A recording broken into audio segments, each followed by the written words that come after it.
आप सभी का इस वीडियो में स्वागत है। आज हम पढ़ते हैं आसियान के कार्य और भूमिका।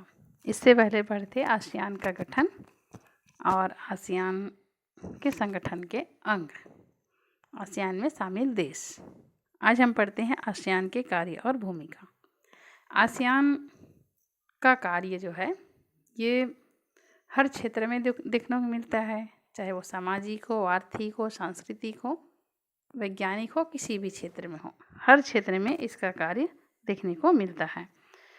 इनका मुख्य उद्देश्य ये था कि सदस्य राष्ट्रों के बीच आपसी तालमेल हो, उनकी जो समस्या है उसको दूर करते हुए सभी देश आगे बढ़ें। तो आसियान अपने उद्देश्य को लेकर चलता है और इसी बीच में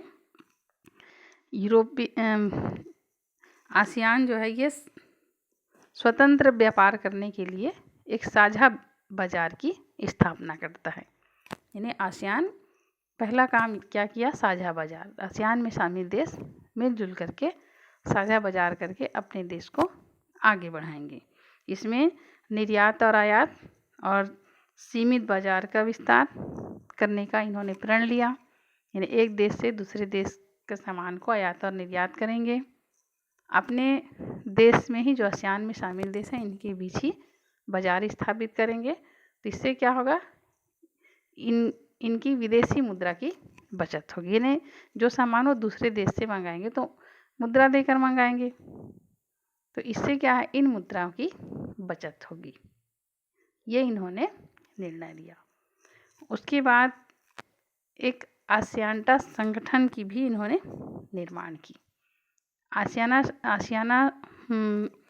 आसियान्टा संगठन, इसमें जो मुख्य बात पर बल दिया गया वो है आसियान में शामिल देशों में जनसंख्या नियंत्रण पर बल दिया जाएगा, परिवार नियोजन कार्यक्रम चलाए जाएंगे, सामाजिक कल्याण के काम किए जाएंगे, संचार, पर्यटन आदि को महत्व दिया जाएगा और हर देश से दूसरे देश जाने के लिए उनके नागरिकों को वीज़ा प्राप्त करने की कोई ज़रूरत नहीं होगी। बिना वीज़ा के ही वो एक देश से दूसरे देश जा सकते हैं।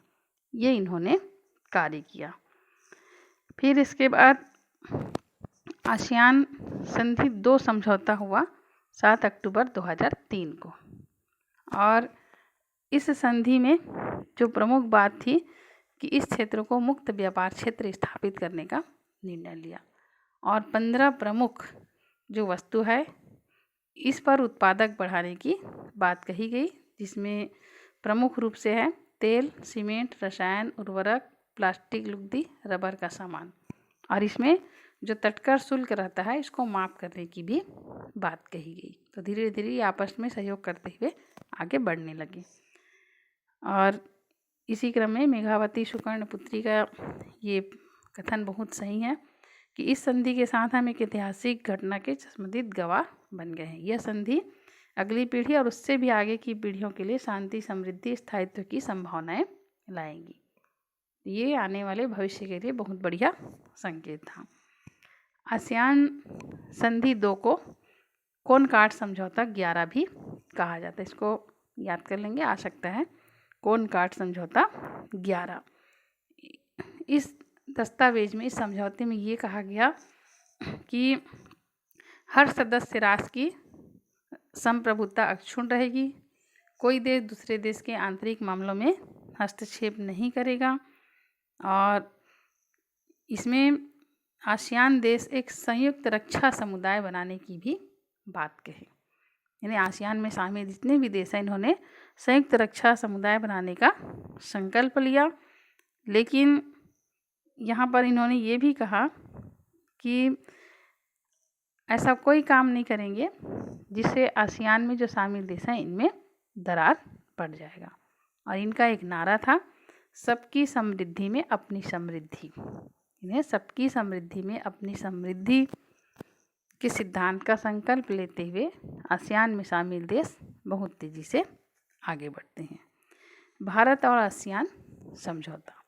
भारत और आसियान समझौता में भारत में आसियान देशों का व्यापार, आसियान देशों के साथ व्यापार 45% है और भारत को समय समय पर आसियान का सेक्टोरल डायलॉग पार्टनर, फिर पूर्ण संवाद सहभागी, आसियान क्षेत्रीय फोरम, ये सब की सदस्यता प्राप्त हुई है। और अटल बिहारी वाजपेयी जब आसियान के शिखर सम्मेलन में भाग लेने के लिए गए थे तो इन्होंने कंबोडिया, लाओस, म्यांमार, वियतनाम को व्यापार में छूट देने की घोषणा की थी और आसियान के साथ साझी विमान सेवा प्रारंभ करने का भी संकल्प लिया था और 18 शहरों में भारत के ये सेवा उपलब्ध है। भारत आसियान ऐतिहासिक समझौता ये हुआ था 30 नवंबर 2004 को, जब भारत के प्रधानमंत्री डॉक्टर मनमोहन सिंह थे और इन्होंने आर्थिक विकास समूह के गठन का प्रस्ताव दिया था। समझौते की प्रमुख बिंदु कौन कौन सी है? तो सबसे पहला ये है कि भारत और आसियान के मध्य 2011 तक मुक्त व्यापार क्षेत्र का गठन निर्णय किया जाएगा। इन्हें 2011 तक भारत और आसियान में शामिल देश इनके बीच में मुक्त व्यापार क्षेत्र के गठन का निर्णय लिया जाएगा। दूसरा ये समझौता हुआ था कि जो अंतर्राष्ट्रीय आतंकवाद है उसको भारत और आसियान देश में शामिल देश मिल करके मुकाबला करेंगे। तीसरा हुआ था कि दोनों देश सड़क, रेल, समुद्र, हवाई संपर्क बढ़ाने को उच्च प्राथमिकता देंगे। पर्यटन केंद्र को भी एक दूसरे देश के लिए खोल देंगे और जो यात्री हैं, पर्यटक हैं, इनको अधिक से अधिक सुविधा प्रदान करके एक दूसरे देश में आने जाने की सुविधा प्रदान करेंगे। अगला समझौता हुआ था दोनों पक्षों के बीच व्यापार, निवेश, खेल और नागरिकों के बीच संपर्क बढ़ाने के लिए एक कार्य योजना तैयार की जाएगी ताकि दोनों देशों का व्यापार बढ़े, नागरिकों का आना जाना हो। खेल के मामले में ही दोनों देश आसियान और भारत मिल करके काम कर सके, आसियान संगठन देश नहीं। फिर अगला है कि अंतर्राष्ट्रीय अपराध, जिसे अंतर्राष्ट्रीय स्तर पर अपराध होता है, मादक द्रव्य है, मानव तस्करी होता है, मानव विशेषकर जो महिला और बच्चे के द्वारा घातक हथियार का तस्करी करवाया जाता है, समुद्री पायरेसी, समुद्र में जो लुटेरे होते हैं, काले धन को सफ़ेद बनाने जैसी ये गैर कानूनी गतिविधि से निपटने के लिए समस्त देश मिल करके एक दूसरे देश को सूचना आदान प्रदान करेंगे और इन संस्थाओं को और मजबूत करने का प्रयास करेंगे। फिर एक और समझौता हुआ था कि भारत और आसियान अंतर्राष्ट्रीय नियंत्रण के तहत व्यापक जनसंहार के हथियारों के प्रसार को रोकने के लिए आवश्यक कदम उठाएंगे। इन ऐसे हथियार जिससे जनसंहार होता है, तो ऐसे हथियार को रोकने के लिए दोनों मिल करके काम करेंगे और कदम उठाएंगे। और अंतिम था दोनों पक्ष प्रत्यक्ष विदेशी निवेश को सुगम और समृद्ध बनाने का प्रयास करेंगे। दोनों पक्ष एक दूसरे देश में प्रत्यक्ष रूप से निवेश करने के लिए जो भी समस्या आएगी उसको सुगम करने का प्रयास करेंगे।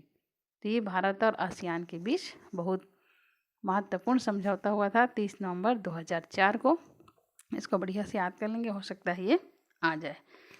2020 की आसियान की दृष्टि, तो इसमें 2020 तक आसियान को चहुमुखी विकास करने का इन्होंने संकल्प लिया और इसी क्रम में कंबोडिया के टकराव को आसियान ने समाप्त किया।